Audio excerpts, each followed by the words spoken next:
سے بھی بڑے ہو جائیے، اپنے والد سے بڑے نہ ہوئیے۔ یہ میسج ہے آج کے بچوں کے لیے، توجہ کیجیے گا۔ کہتے ہیں نا میرے والد میرے کس کام کے، میرے باپ میرے کس کام کے، میں یہاں بھی کام کرے وہاں بھی کام کرے، وہاں بھی سارا معاملہ والد ہی ظاہر ہوگا، ان کا نام لے کے بلایا جائے گا، ان کی فضیلت کے ساتھ پکارا جائے گا۔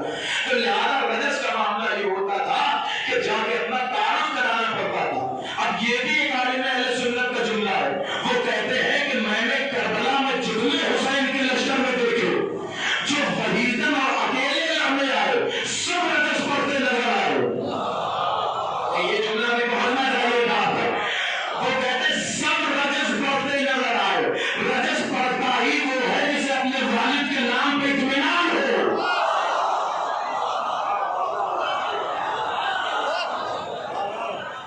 دیکھیں آپ کو یاد ہو کہ میں نے پچھلے سال کیا پڑھا، لیکن مجھے ایک لفظ یاد ہے کہ میں کیا کیا پڑھ چکا ہوں۔ میں پچھلے سال اسی ممبر سے جناب ذوالفقارین کی رجس پڑھ چکا ہوں، اور میں اسے دوہرا رہی ہوں۔ میں جناب علی اکبر کی رجس آپ کے درمیان پڑھنے جا رہا ہوں، غور کیجیے گا۔ وہ لکھتے ہیں کہ اصحاب حسین نے جو بھی وحیدن جو اکیلے لڑنے آئے ان سب کے سب نے رجس پڑھی۔ اسی انداز میں جناب علی اکبر بھی جنگ کرنے آئے۔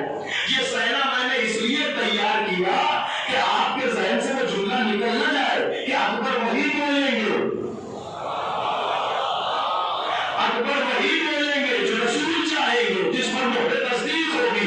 اب جب جناب علی اکبر میدان میں آئے تو پہلا جملہ یہ ہے مقبل کا کہ جیسے ہی جناب علی اکبر آئے بے ساختہ لوگوں کی زبان سے نکلا رجا محمدن، کیا محمد جوان ہو گیا ہے؟ یہ مقبل کا فطرہ ہے کہ رجا محمدن، کیا محمد جوان ہو کے آ گئے ہیں؟ پھر کسی نے بتایا کہ نہیں یہ حسین کا بیٹا ہے جو ہم شبیہ رسول ہے۔ تو ظاہر ہے کہ یہ سوال کرتا آیا تھا۔ اب علی اکبر نے کلام شروع کیا کہ بسم اللہ الرحمن الرحیم، انا علی ابن الحسین ابن علی نحن وبیت اللہ اولا بالنبی، ذالک نحن وبیت اللہ اولا بالنبی، اضربکم بالسیف حتی ینسلی، لا يحكم الله لا يحكم فينا ابن الضعيف، نحن وبيت الله أولى بالنبي من شلع وشمس وفاك التميم، أضربكم بالسيف حتى ينسلي، لا يحكم فينا ابن الضعيف۔ لیکن ظاہری طور پر جناب علی اکبر نے 5 مصروں پہ مشتمل یہ محمد پڑھا، 5 مصروں پہ مشتمل یہ رجس پڑھی۔ اب مجھے نہیں پتا کہ علی اکبر نے 5 ہی مصروں کا انتخاب کیوں کیا۔ ایسے سننے کا ہوگا بھائی 5 ہی مصروں کا انتخاب کیوں کیا؟ کہیں اکبر 5 مصروں سے بتانا تو نہیں چاہتے لیکن میں بندکنی ہوں۔ آپ اگر سنیے گا پہلا جملہ پہلا مصرع جناب علی اکبر کہتے ہیں، توجہ کیجیے گا، میں بہت جلدی گزر رہا ہوں۔ کہا انا علی ابن حسین ابن علی، جو مجھے نہیں پہچانتا وہ پہچان لے کہ میں علی ہوں، علی ہوں، حسین کا بیٹا ہوں۔ کون حسین؟ جو علی کا بیٹا ہے۔ نہیں پہنچی بلاغت مصرے کی؟ انا علی ابن حسین ابن علی، میں علی ہوں، حسین کا بیٹا ہوں۔ کون حسین؟ جو علی کا بیٹا ہے۔ بلاغت کو آپ کے سامنے رکھنے کے لیے میں اشارہ کروں، توجہ، انا علی ابن حسین ابن علی، پہلے مصرے میں 3 بار نام لیا۔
یہ ہے نا کمال فرمایا حضرتکم انا علی ابن الحسین ابن علی، پھر فرمایا نحن وبیت اللہ اولا بالنبی، تم ہمیں جانتے ہو، خدا کی قسم، خدا کے گھر کی قسم، ہم نبی کے قریب ترین رشتے دار ہیں۔ اچھا یہ بتائیے یہ میدان جنگ میں رشتے داری گرانے کی کیا ضرورت؟ میدان جنگ میں کوئی رشتے کی بات ہو رہی تو رشتے داریاں دکھائی جا رہی، رشتے داری دکھانے کی کیا ضرورت ہے؟ سب اس کا سیدھا سا جواب یہ ہے کہ کل کو تاریخ قاتلان حسین میں سے بھی بہت سے لوگوں کو رشتے دار لکھے گی، شاید آپ کے ذہن میں تاریخ نہیں ہے، اور وہ گھمانا چاہے گی اس جنگ کے اصل مقصد کو کہ یہ تو رشتے داروں کی جنگ تھی۔ اسی لیے اکبر نے مصرع لکھا کہ بتاؤ ہم نبی کے قریب ترین رشتے دار ہیں۔ شاید اکبر کا یہ مصرع چیلنج ہو، یہی تو چیلنج ہر مصرع ہے، پہلا مصرع بھی چیلنج تھا، دوسرا مصرع بھی چیلنج ہے۔ پہلا مصرع اس حوالے سے چیلنج تھا کہ میں اپنے دادا تک کا نام بتا رہا ہوں، میں اپنے دادا تک کا نام بتا رہا ہوں، آپ آئیے اور صحیح دادا کا نام بتائیے۔ توجہ کیجیے گا۔ اور دوسرا مصرع بھی چیلنج تھا، دوسرا مصرع کیا فرمایا؟ نحن وبیت اللہ اولا بالنبی، ہم نبی کے رشتے دار ہیں۔ شاید اکبر اس مصرے سے سامنے والوں کو توجہ دلا رہے ہو کہ میاں آپ کا بھی تو دعویٰ ہے کہ نبی آپ کے بھی رشتے دار ہیں، تو آئیے آ کر یہاں رہس پڑھیے، بتائیے اکبر بتانا چاہتے ہو کہ نبی کو بیٹی دے کے رشتے داری کرنا ہے، نبی کی بیٹی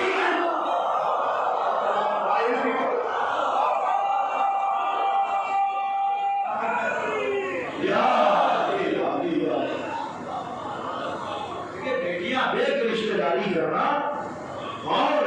اور نبی کی بیٹی کا رشتے دار ہو، نبی کی بیٹی کا رشتے دار ہونا، ہم فاطمہ وابوها وبعلها وبنوها سلام اللہ۔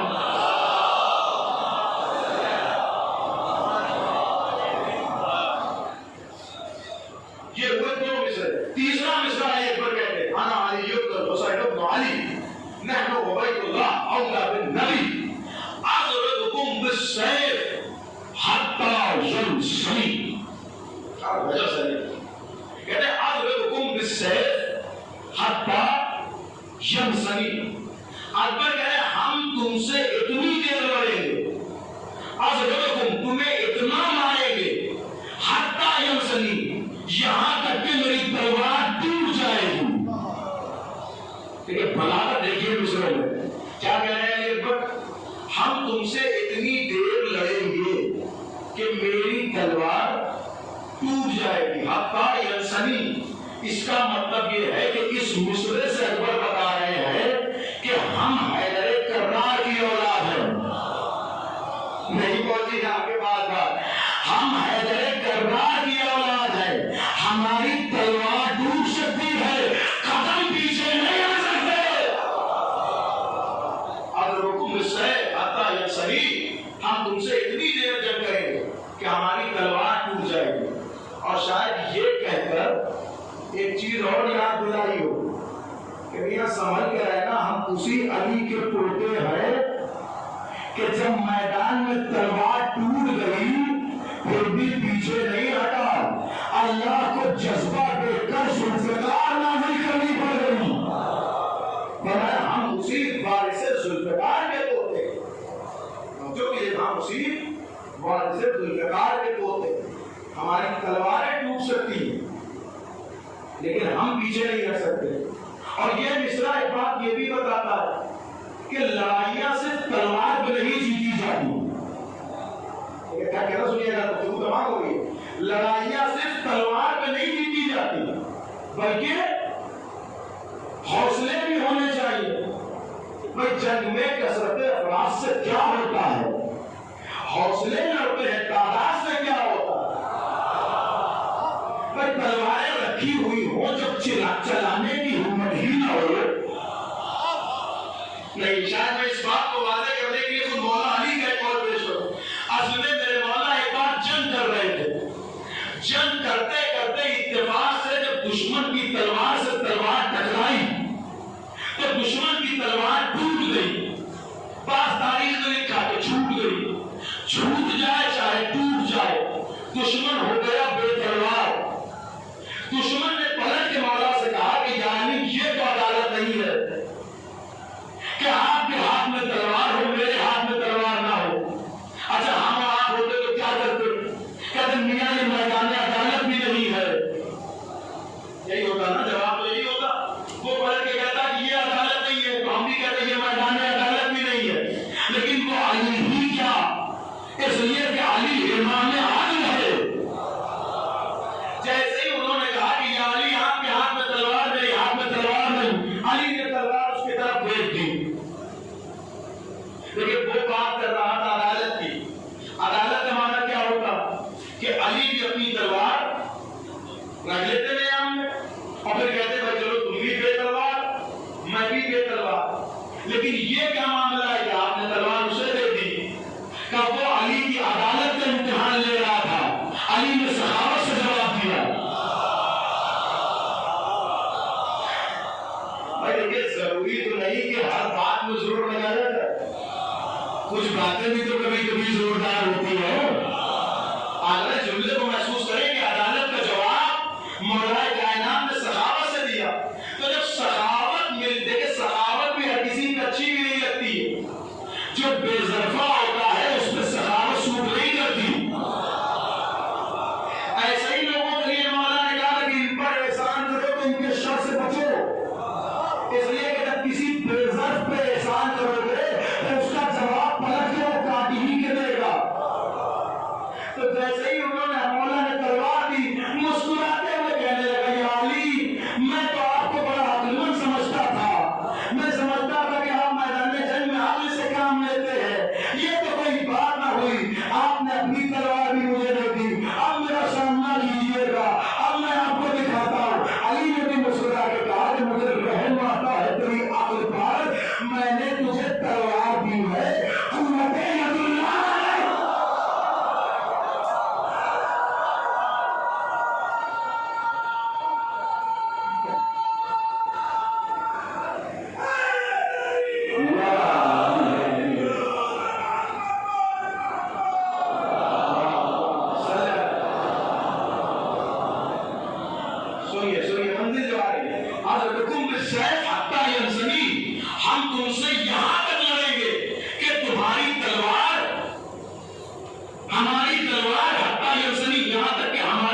نہیں ختم ہو رہی ہے گفتگو مل کے سلام پڑھ رہے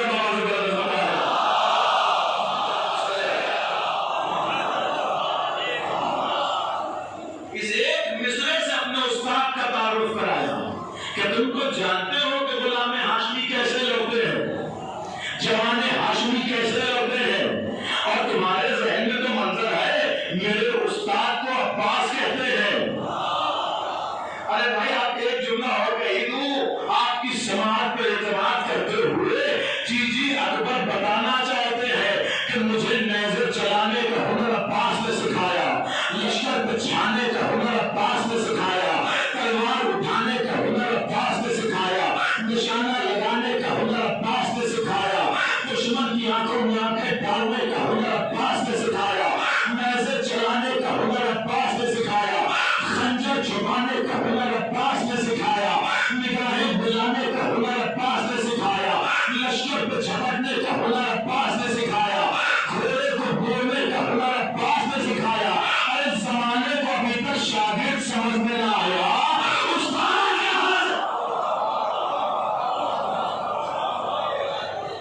جب ابھی شاگرد سمجھ میں نہیں آ رہا ہے کہ یہ مرتبہ ہے شاگرد کا، یہ جرات ہے شاگرد کی، حضرتکم بالسیف حتی ینصری ضرب غلامی عاشقی علوی، ایسی جنگ کروں گا، ایسی جنگ کروں گا کہ جیسے جوان ہاشمی لڑا کرتے ہیں۔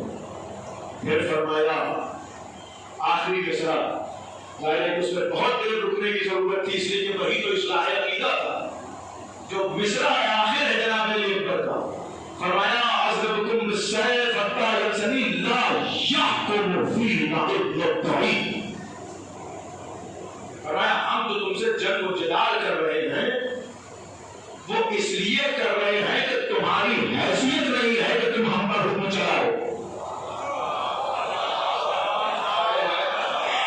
آخری مصرع آخری انداز نام ملاحظہ فرمایا کہ لا یحکم فینا ابن الطعین، آداب منبر مجھے اجازت نہیں دیتے کہ میں ابن الطعین کا لغوی ترجمہ کروں، لیکن جس کے ذہن میں نہیں ہے وہ جا کے کسی سے پوچھے، اور نہیں تو لغت کھول کے دیکھے کہ اکبر نے کہا کیا ہے۔ اصلاح عقیدہ کرتے ہوئے اکبر اپنے مصرے میں بتانا چاہتے ہیں کہ معیار حکومت کیا ہے، معیار خلافت کیا ہے۔ فرمایا ہم یہ جنگ اس لیے کر رہے ہیں تاکہ تجھ جیسا بد صفات، تجھ جیسا بد ذات، تجھ جیسا بد مسئلہ، تجھ جیسا بے باپ کا ہم پر حکم نہ چلا سکے۔ یعنی اکبر بتانا چاہتے ہیں کہ معیار خلافت یہی ہوگا، جب بھی کسی کو منبر پہ بیٹھانا پہلے دیکھ لینا کہ وہ طاہر ہے یا نہیں ہے، وہ پاک و پاکیزہ ہے۔ یہ ہے اصلاح عقیدہ۔ فرمایا کہ پہلے اپنے عقیدوں کی اصلاح کرو، حکومت اس کی ہوگی جو صاحب اختیار ہوگا، جسے اللہ نے طاہر بنا کر بھیجا ہوگا۔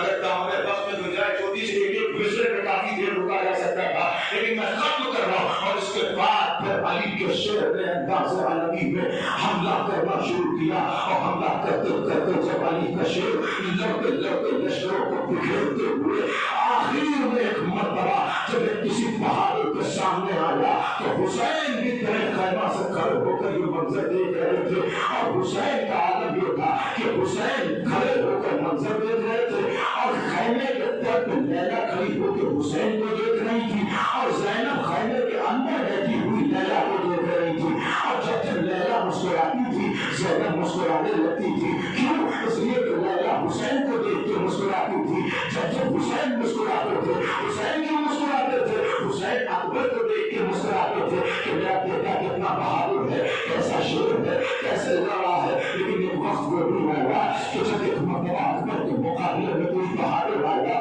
حسین کے چہرے پہ رنگ متغیر ہونے لگا۔ ایک مرتبہ لیلا نے دیکھا میرے والی وارث میں اکبر کی خیر کہاں لگا، پریشان لیلا پریشان نہ ہو، ہاں میرا اکبر شیر ہے، لیکن اس کے مقابلے میں کوئی بہادر آیا ہے، جاؤ دعا کرو کہ میرا اکبر کامیاب ہو جائے۔ لیلا کہتی ہے میرے والی وارث ہمیں تو اپنے اکبر پہ بھروسہ ہے۔ کہاں لیلا، میرا اکبر بہادر ہے، لیکن جو سامنے والا پہلوان ہے وہ 3 دن کا بھوکا پیاسا نہیں ہے۔